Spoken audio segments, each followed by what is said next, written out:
What's up everyone, this is Khalid Mughal from Dynamic Tech and welcome back to another video. And in this video, I'm going to show you how to enable transparency effects to your taskbar and some window applications. So without further ado, let's get started.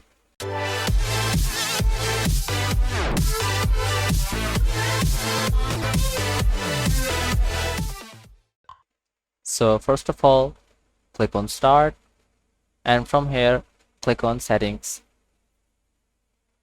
In the settings, click on Personalization and from here, choose Colors. And here you will see this option, Transparency Effect. Enable this option and you can see the transparency effects are applied.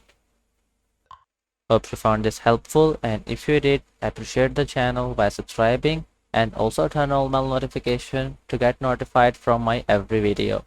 That's all for today guys. Thanks for watching.